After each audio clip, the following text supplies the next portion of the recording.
I had never been scared of being home alone before. I loved the quiet, but that night was different. My parents had gone out of town for a wedding, and I was left alone in our old, creaky house. I thought it would be just another peaceful night, but I was wrong. It was a Saturday evening, and the sun was setting. The sky turned a beautiful shade of orange and pink, but soon it faded into darkness. I made myself a simple dinner and settled on the couch to watch some TV. The house was calm. Everything seemed normal.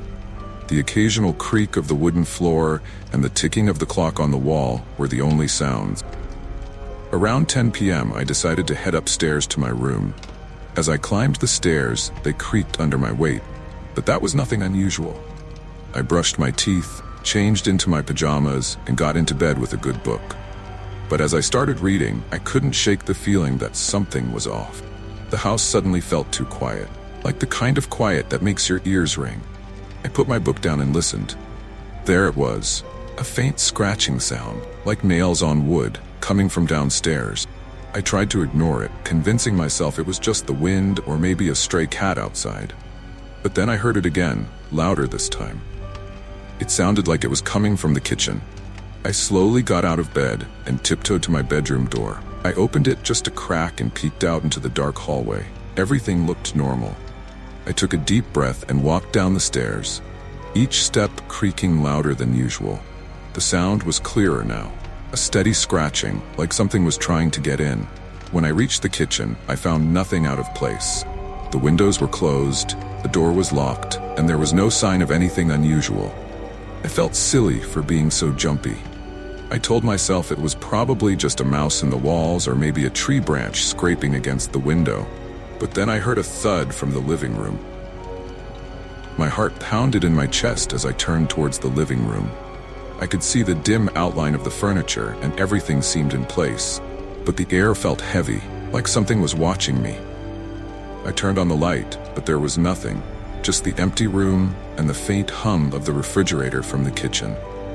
As I was about to head back upstairs, the lights flickered and went out. I stood there in the dark, my mind racing.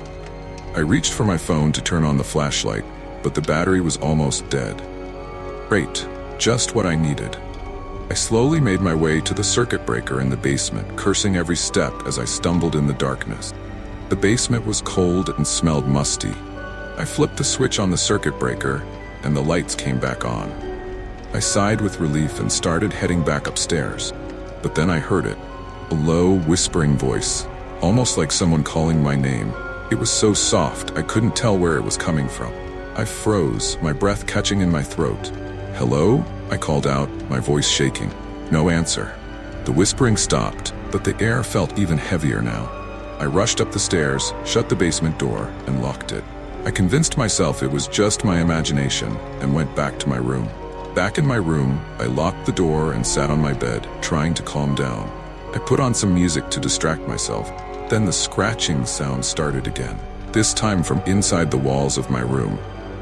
I could feel my skin crawl as the sound moved from one side of the room to the other, like something was trying to find a way out.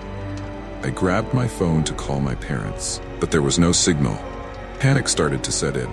I ran to the window and looked out, but the street was empty and the houses were dark. It was as if the whole world had gone silent. Suddenly, the scratching stopped, replaced by a slow, deliberate knock on my bedroom door. My heart nearly stopped. I backed away, staring at the door, too scared to move. The knocking continued, louder and more insistent. I wanted to scream. My voice was stuck in my throat. I grabbed a heavy book from my desk, my only defense, and waited. Then, just as suddenly as it started, the knocking stopped.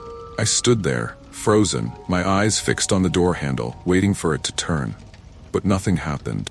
I slowly approached the door and pressed my ear against it, listening. Silence. I took a deep breath and opened the door just a crack. The hallway was empty, just as I had left it. I quickly closed the door and locked it again, my hands trembling.